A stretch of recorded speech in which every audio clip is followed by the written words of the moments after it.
नमस्कार. 12 वर्ष विश्वासाची, विकासाची, जनकल्याणाची या विशेष मुलाखत मालिकेत मी विनायक घोडे आपलं स्वागत करतो. कोणत्याही राष्ट्राच्या विकासासाठी सुरक्षित वातावरण आवश्यक असतं, कारण आर्थिक प्रगती, गुंतवणूक, पायाभूत सुविधा आणि सामाजिक स्थैर्य यांचा पायाच हा राष्ट्रीय सुरक्षेवरती उभा असतो. गेल्या काही वर्षांमध्ये भारतानं राष्ट्रीय सुरक्षेच्या क्षेत्रात अनेक महत्त्वाचे निर्णय घेतले.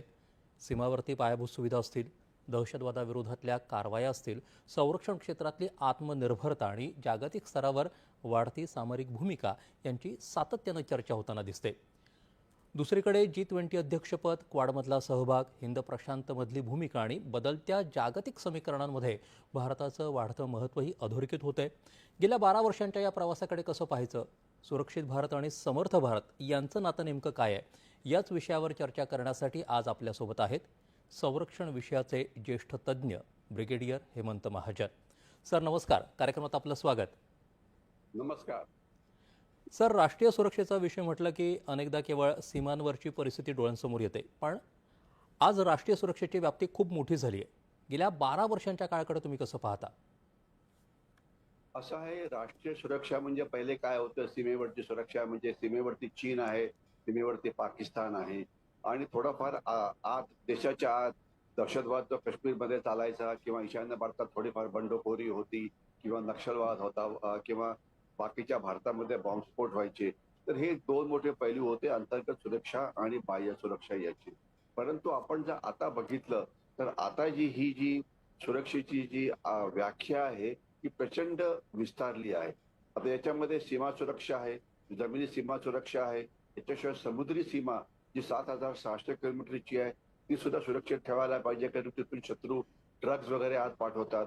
म्हणजे तुमचं स्पेस म्हणजे अवकाश किंवा आकाश आहे, तिथून पाकिस्तानचे ड्रोन्स येत असतात, तर ते सुरक्षित राहायला पाहिजे. याच्याशिवाय तुमचा जो इंटरनेटचा ट्रॅफिक असतो, केबल्स वगैरे ते कापायचा इराण सारखे देश प्रयत्न करतात, तर त्याच्यामुळे तुमचं कम्युनिकेशन खराब होऊ शकतं. याच्याशिवाय सायबर सुरक्षा म्हणजे जे तुमचे सायबर जिथे जिथे आपल्याला कल्पना आहे की आपण भारत एक अतिशय प्रचंड असा डिजिटल अर्थव्यवस्था आहे, डिजिटल देश आहे, आपलं बॅकबोन डिजिटल आहे. जर आपलं डिजिटल बॅकबोनला जर इंटरनेट बंद पडल्याने त्रास झाला तर आपल्याला खूप नुकसान होऊ शकतं. म्हणजे स्टॉक एक्सचेंज असो की आर्थिक नेटवर्क असो की रेल्वेचं रिझर्वेशन नेटवर्क असो की हॉस्पिटलचे रेकॉर्ड असो वगैरे. तर सायबर सिक्युरिटी हा एक अत्यंत महत्वाचा विषय बनलेला आहे आणि देशाचे शत्रू सायबर हल्ले करून आपलं म्हणजे आपली प्रगती थांबवण्याचा प्रयत्न करतात. तरी आपल्याला कल्पना असेल की काही वर्षापूर्वी मुंबईचं इलेक्ट्रिसिटी ग्रिड हे 12 तासाकरता बंद पडलं होतं आणि मुंबई देशाची आर्थिक राजधानी आहे आणि 12 तास जर तिथे वीज सप्लाय जर बंद पडला तर आपल्याला केवढं नुकसान होऊ शकतं आपण म्हणजे हे आपल्याला कळू शकतं. तर सागरी सुरक्षा आहे, मग सप्लाय चेन म्हणजे आपल्याला वेगवेगळ्या गोष्टी पाहिजेत तर त्या आपल्याला वेळेवरती मिळाल्या. तसं आपल्याला थोडक्यात आता पाऊस पडला की पिकाची पेरणी होते, त्याकरता आपल्याला खतं पाहिजेत आणि दुर्दैवाने आपल्याला खतं अजून सुद्धा मोठ्या प्रमाणात आयात करावी लागतात आणि आता ती आपल्याला पुरेशा प्रमाणात मिळत नाहीये. आणि याच्याशिवाय होर्मुझमुळे जी एनर्जी सिक्युरिटी किंवा ऊर्जा सुरक्षा किंवा गॅस सुरक्षा किंवा पेट्रोल सुरक्षा याच्याविषयी आपण इतकं बोललेलो आहे की अजून जास्त बोलण्यात काय अर्थ नाहीये. तर हे सगळे आणि याच्यात अजून दोन मोठ्या गोष्टी ऍड झालेल्या आहेत. एक म्हणजे कृत्रिम बुद्धिमत्ता किंवा आर्टिफिशियल इंटेलिजन्स, की ज्याचा वापर करून शत्रू अनेक गोष्टी करत असतो. शत्रू म्हणजे आम्हाला शत्रूविषयी अगदी क्लिअर कट सांगायला पाहिजे, उगीच गुपित ठेवण्यात काय अर्थ नाही. शत्रूचा अर्थ इथे सरळ होतो आहे, पाकिस्तान आहे, चीन आहे, बांगलादेश घुसखोरी करणार आहे आणि अनेक राष्ट्र पाकिस्तानला मदत करतात. त्याच्यामध्ये तुर्कस्तान आहे, काही प्रमाणात सौदी अरेबिया आहे, काही प्रमाणात इतर अनेक राष्ट्र आहेत जी विविध प्रकारची मदत पाकिस्तानला करतात, इन्क्लुडिंग अमेरिका आहे की जे पाकिस्तानला नको त्या विषयात मदत करतात. जर त्यांनी त्यांच्या अन्नधान्याची मदत केली तर तुम्हाला काही कंप्लेंट नको, परंतु ज्यावेळेस ते शस्त्रास्त्रांची मदत करतात, त्यांच्याशी करार करतात, ते धोकेदायक आहे. तर आर्टिफिशियल इंटेलिजन्स सुद्धा एक मोठा विभाग बनलेला आहे आणि याच्याशिवाय डेटा सुरक्षा म्हणजे आपण जो डेटा क्रिएट करतो तर ते म्हणजे लोक ते चोरतात, विकत घ्यायचा प्रयत्न करतात. आपण GCC म्हणजे हे नाव ऐकलेलं असेल. तर आपला डेटा भारतात सुरक्षित राहायला पाहिजे आणि त्याचा चांगला उपयोग हा आपण करायला पाहिजे. म्हणजे थोडक्यात सुरक्षेचे जे आयाम आहेत हे प्रचंड वाढलेले आहेत. आणि एक नुसती सीमा सुरक्षित राहून चालत नाही. सागरी सीमा पण सुरक्षित पाहिजे, जमिनी सीमा पण सुरक्षित पाहिजे, सायबर सीमा पण सुरक्षित पाहिजे, आकाश अवकाश पण सुरक्षित पाहिजे, हं, हं. डेटा पण असायला पाहिजे, टेक्नॉलॉजिकल सिक्युरिटी सुद्धा असायला पाहिजे. लक्षात असावं की आपल्याला अनेक देश जे महत्वाची टेक्नॉलॉजी असतात ते द्यायला तयार नसतात. हं, हं. आपण आपल्याला मी एकच उदाहरण देतो. आपण गेले 2-3 वर्षापासून बोलतो आहे की आपल्याला हेरॉन नावाची जी मोठी UAVs आहेत किंवा ड्रोन्स आहेत, ही आपल्याला देणार आहे अमेरिका. ती अत्याधुनिक आहेत, ती खूप चांगली आहेत. त्याच्याविषयी जास्त बोलायची गरज नाहीये. पण ती आता मिळतच नाहीयेत.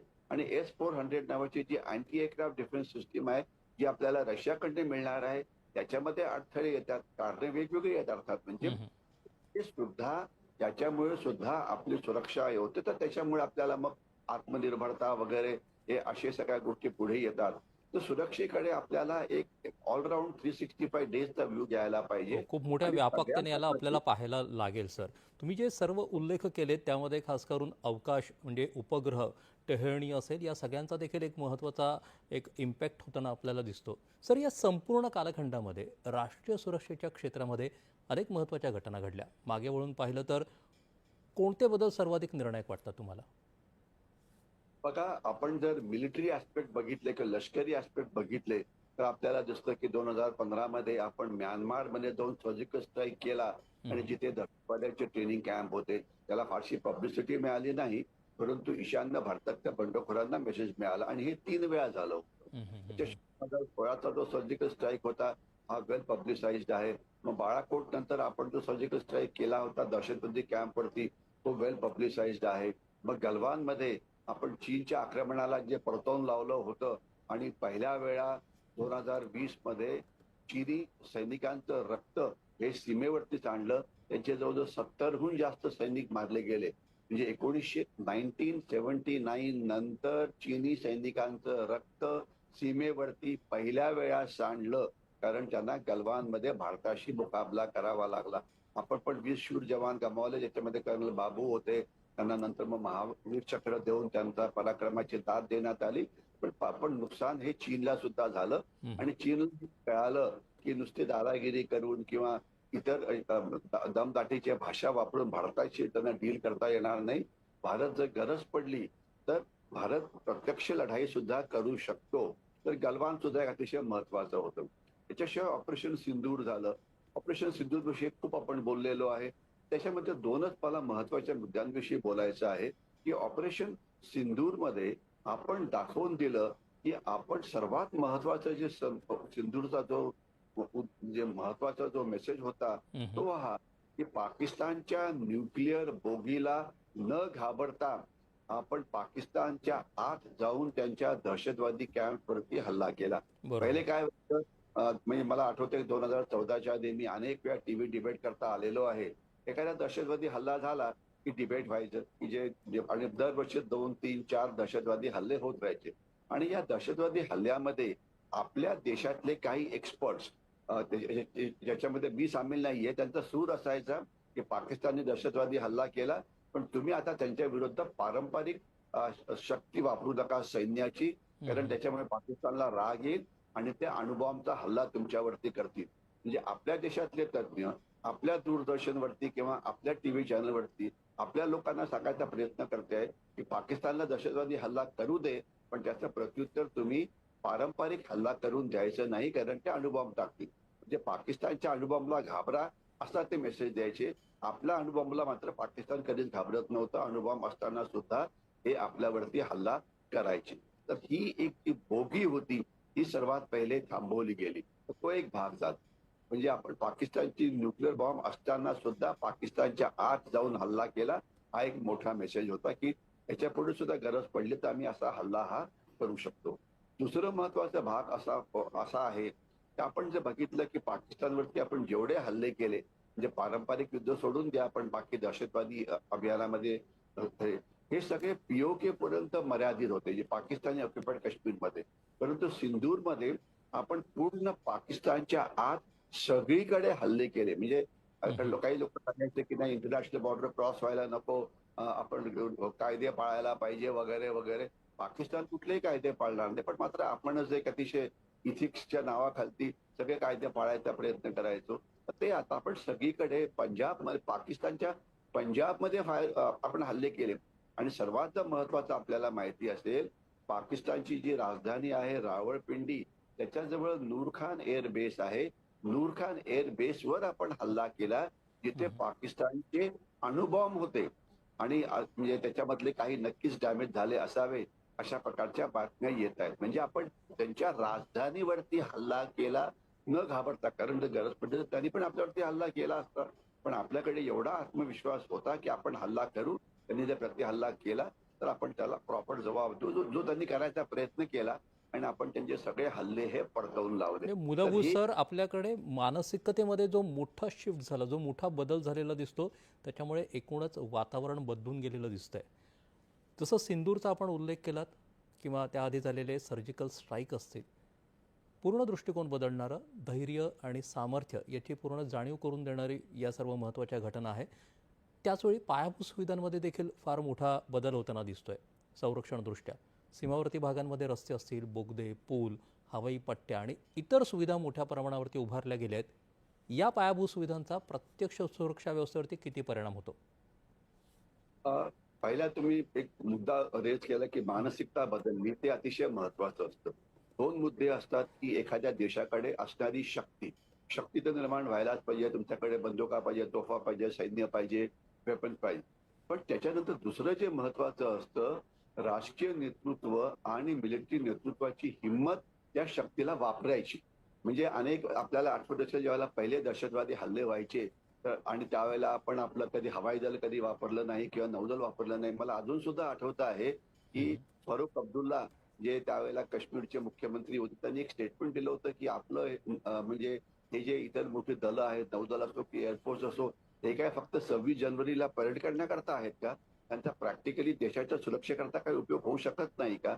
तर क्षमता निर्माण करणं हा एक महत्वाचा भाग असतो. आणि ती क्षमता वापरायची हिंमत दाखवणं हे अतिशय महत्वाचा भाग असतो, जो आपण दाखवला. लष्करी नेतृत्व आणि राजकीय नेतृत्व हा ऑपरेशन सिंधूचा एक अतिशय मोठा यशाचं कारण होतं. हा एक म्हणजे एक वेगळाच विषय होऊ शकतो की नेतृत्वाने अशी क्षमता दाखवली ती. तर तो एक भाग अतिशय महत्वाचा होता. दुसरा जो आपण त्याच्याविषयी आपण बोललो की इन्फ्रास्ट्रक्चर इम्प्रुव्हमेंट झालं, हे अतिशय महत्वाचं आहे. इन्फ्रास्ट्रक्चर इम्प्रुव्हमेंट कुठे पाहिजे? भारत चीन सीमा, भारत हो. पाकिस्तान सीमा, जम्मू काश्मीर, ईशान्य भारत. इन्फ्रास्ट्रक्चर म्हणजे काय? त्या भागात रस्ते पाहिजेत. तुम्हाला कल्पना पाहिजे, 2014च्या आधी आपण भारत चीन सीमा पहिले घेऊया. चीनचे रस्ते भारत चीन सीमेवरती येऊन पोहोचलेले होते. आणि भारताचे रस्ते आपले कुठे होते? तर आपण अरुणाचल प्रदेशमध्ये वेगवेगळ्या ठिकाणी, कुठे 50 किलोमीटर मागे, कुठे 60 किलोमीटर, कुठे 80 किलोमीटर. आणि जम्मू काश्मीरमध्ये सुद्धा, खास तर लडाखच्या भागामध्ये, तिथे कुठले रस्तेच नव्हते. तिथे चीन आत आला, आपल्याला तिथे जायला 7 दिवस लागायचे, कारण हा भाग अतिशय कठीण आहे. तिथे म्हणजे लडाख विषयी चर्चा हा एक वेगळाच विषय व्हायला पाहिजे खरं म्हटलं तर, की तिथे लढण्याचे प्रॉब्लेम्स काय आहेत ते. हम्म, हम्म, तर हम्म. म्हणजे म्हणून ज्यावेळेला इन्फ्रास्ट्रक्चर निर्माण झालं, तर त्याच्यामुळे आपल्याला आपल्या सीमेवरती सैन्याची हालचाल करणं सोपं झालं. आता जवळजवळ 90% ठिकाणी आपले रस्ते आता भारत चीन सीमेवरती पोहोचलेले आहेत. तुम्हाला मी एक जम्मू आणि काश्मीरचं उदाहरण देतो. जम्मू काश्मीर, कुठलेही युद्ध झालं की त्यात जम्मू काश्मीर अतिशय महत्वाचा भाग असतो. 1947चं युद्ध असो की 1965चं असो की 71चं असो की 99चं असो की ऑपरेशन सिंदूर असो. जम्मू काश्मीर हा डोंगराळ भाग आहे. तर इथे सैन्याची हरकत करणं फार डिफिकल्ट होतं. आता तिथे नितीन गडकरी, जे महाराष्ट्राचे सुपुत्र आहेत, त्यांनी इतके रस्ते बांधलेले आहेत की तिथे आता जशी आपण महाराष्ट्रामध्ये हालचाल करू शकतो, तशी हालचाल तिथे करू शकतो. तुमच्या माहिती करता, डोंगराळ भागामध्ये काय होतं? पहिले तुम्हाला डोंगरावरती वर चढावं लागतं, खाली जायचं, पुन्हा वर चढायचं, पुन्हा खाली जायचं. त्यांनी तिथे टनेलिंग केलंय, म्हणजे बोगदे बांधलेले आहेत. आणि या बोगद्यांमुळे आज जम्मू काश्मीर, मला वाटतं जगामध्ये असं कुठलंही राज्य नसेल की जिथे 29 प्रचंड लांब बोगदे इतक्या छोट्या भागामध्ये बांधले गेले आहेत. तर याच्यामुळे परिणाम काय झाला? आपल्या सैन्याची हरकत, अम्युनिशनची हरकत, सप्लायची हरकत ही फारच छान झाली आहे. आणि आपली लढण्याची क्षमता ही खूप वाढली. रेल्वे लाईन इमॅजिन करा, आता श्रीनगरमध्ये जर रेल्वे लाईन पोहोचली, तर रेल्वे लाईनची क्षमता ही प्रचंड असते. त्याच्याशिवाय आकाश म्हणजे आणि इतक्या ठिकाणी विमानतळ झाली आहेत की आता जम्मूचं एअरपोर्ट आहे, असं श्रीनगरचं पण आहे. आपलं लेहमध्ये 3 विमानतळ तिथे आहेत. तर त्याच्यामुळे किती प्रचंड भाग पडतो. आणि एक उदाहरण तुम्ही त्याचं नाव घ्यायलाच म्हणजे, कारण इन्फ्रास्ट्रक्चर कसं इम्प्रूव्ह झालं हा याच्यात वेळ खूप आपण घेऊ शकतो. झोजिला, की ज्याच्याविषयी आत्ताच बातमी आली होती की झोजिला टनल आता पूर्णत्वाकडे जाते आहे. आणि तसं झालं तर 12 म्हणजे महिने लडाखला उघडा राहणारा लडाखला पुरवठा करता लागणारा रस्ता हा कायमचा उघडा राहील. त्यामुळे आपली क्षमता ही प्रचंड वाढेल. म्हणजे रस्ते, railway line, advance landing ground, helipads, विमानतळ, विमानं आणि असे वेगवेगळ्या ठिकाणी याच्यामुळे आपल्या इन्फ्रास्ट्रक्चरच्या लढण्यामध्ये अतिशय प्रचंड फरक पडला आहे. पण लक्षात ठेवा, इन्फ्रास्ट्रक्चर म्हणजे फक्त रेल्वे लाईनच असतात असं नाही बरं का. इन्फ्रास्ट्रक्चर म्हणा म्हणजे लढाईची जी क्षमता असते ती, त्याच्यामध्ये माणूस म्हणजे लढणारा सैनिक हा सुद्धा इक्वली महत्वाचा असतो. आणि याच्यामध्ये भारतीय सैन्याने सध्या आज 2-3 मोठी युद्ध सुरू आहेत. एक आपल्याला कल्पना, एक तर मोठं युद्ध रशिया युक्रेनच्या मध्ये चाललेलं आहे, जी एक एक्सपेरिमेंटल लॅबोरेटरी बनलेली आहे. तिथे सगळ्या प्रकारचे तंत्रज्ञान वापरले जातात. आणि इराण आणि अमेरिका युद्ध हे सुरू आहे, इस्रायल हमास युद्ध हे सुरू आहे. तर तिथे काय काय चाललेलं आहे, तर याच्यापासून शिकून आपण अनेक गोष्टी करतोय. मी आपल्याला वेळेच्या अभावी फक्त 2-3च मुद्दे पुढे करतो. आपण प्रचंड प्रमाणामध्ये ड्रोनचं इंडक्शन हे भारताच्या सैन्यामध्ये करतोय. जवळजवळ 30-40 हजार कोटी रुपयाचे ड्रोन्स येत आहेत की जे आकाशात उडतील, जमिनीवरनं जातील, जमिनीवर जाऊ शकतात किंवा पाण्याच्या खालनं जाऊ शकतात, पाण्याच्या वरनं जाऊ शकतात. याच्याशिवाय आपण प्रचंड प्रमाणामध्ये आपला जो एअर डिफेन्स आहे तो इम्प्रूव्ह करण्याचा प्रयत्न करतो आहे.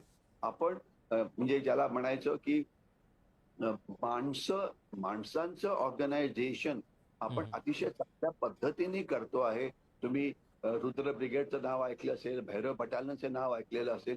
आणि याच्यामध्ये मला एकच मुद्दा अजून एक सांगायचा आहे. आपल्याला जर 26 जानेवारीची आपण जर परेड बघितली असेल तर त्याच्यामध्ये काही भारतीय सैन्य काही जनावरं वापरतं, त्यांचे ते परेडमध्ये सामील झाले होते. आज तर धनस्कार पोनी हे हाय अल्टिट्यूड मध्ये राहतात आणि प्रचंड प्रमाणामध्ये वजन ते कॅरी करू शकतात. तर अनेक ठिकाणी रस्ते पोहोचू शकत नाही. त्याच्याशिवाय आपण डबल हम कॅमल, जे ज्याला म्हणतात, जे बवेरियन कॅमल त्याचं नाव आहे, ते अतिथंड भागातले कॅमल्स आहेत आणि ते जवळजवळ 250-300 केजी एवढं सामान घेऊ शकतात. याच्याशिवाय बहिरी ससाणे यांचा वापर आपण एक ड्रोन किंवा युगविमान करतो, ज्यांच्या डोक्यावरती एक कॅमेरा लावला असतो. तर आपण मानवी ह्याच्यामध्ये जो बदल आहे तो अतिशय चांगल्या म्हणजे पद्धतीने करतोय. संरक्षण सज्जतेसाठी आपण जसं अत्याधुनिक साधनांचा वापर करतोय तसंच पारंपरिक ज्या गोष्टी आहेत त्यांचा देखील वापर करतोय. सर, एकीकडे एक काळ असा होता की भारत संरक्षण सामग्रीसाठी मोठ्या प्रमाणावरती आयातीवरही अवलंबून होता. आज आत्मनिर्भर स्वदेशी संरक्षण क्षेत्रावरती भर दिला जातोय. या प्रवासामध्ये भारताने कितपत प्रगती केली? बघा, आत्मनिर्भरतामध्ये प्रॉब्लेम काय होता की आपले एक 2-3 मोठे प्रोजेक्ट असे होते की ज्यांना खूप वर्ष पुरेसं यश मिळालं नव्हतं. तेजस आहे, तर 40-45 वर्ष संशोधन सुरू होतं, त्यांना यश मिळत नव्हतं. तसंच अर्जुन टँक आहे आणि तसंच आपल्या काही हे आहे म्हणजे ज्याला अरिहंत वगैरे बोटी आहे. परंतु आपल्या नेतृत्वाने सांगितलं की नाही, तर तेजस मध्ये काही प्रॉब्लेम असेल तरी पण तुम्ही त्याला भारतीय सैन्यात इंडक्ट करा आणि त्याचे जे प्रॉब्लेम्स असतील त्याचा वापर करा. आणि जे प्रॉब्लेम्स असतील ते आपले शास्त्रज्ञ किंवा डीआरडीओ किंवा एचएल त्याला सॉल्व्ह करेल. तुमच्या माहिती करता 2 तेजस ज्या स्क्वॉड्रन्स आताच्या इंडक्ट झालेल्या आहेत त्याच्यामध्ये त्यांना एअरपोर्टच्या म्हणते त्यांना त्यात 46 सुधारणा पाहिजे.